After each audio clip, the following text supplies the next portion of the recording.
So what do I think about Joe Pesci turning down Martin Scorsese's documentary on Apple TV and saying that he's not in that frame of mind and space anymore and that how he was? Excuse me. Um, I believe him. You know, it's called evolution.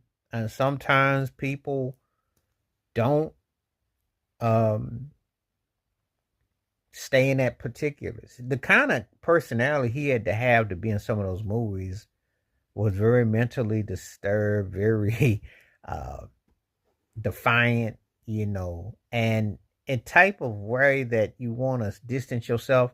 It's not that you don't respect the opportunities. It's just that those characters sometimes they become parts that you don't identify with anymore. And so Joe Pesci has probably got into a place and space in his career time in his life now that doesn't really reflect the man he is. Some people have a hard time accepting that. They think that you're going to stay like that forever and a day. And you still got some people who will be in their 60s, 70s, 80s, still trying to put on that bodysuit that they wore when they was in their 30s and 40s and trying to recapture that hero again.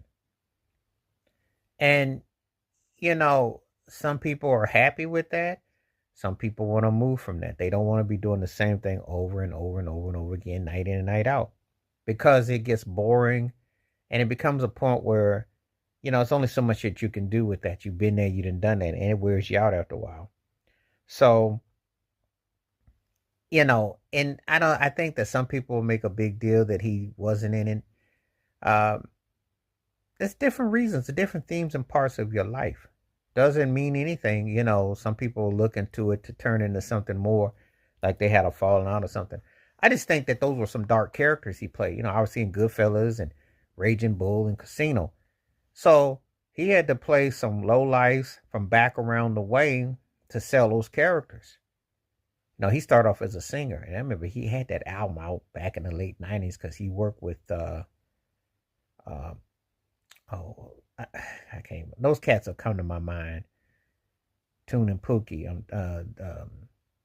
Um, I can't think right now. Anyway, they were a production duo. They were really big once upon a time, and they had a string of hits. They worked with R. Kelly and Jay Z amongst others.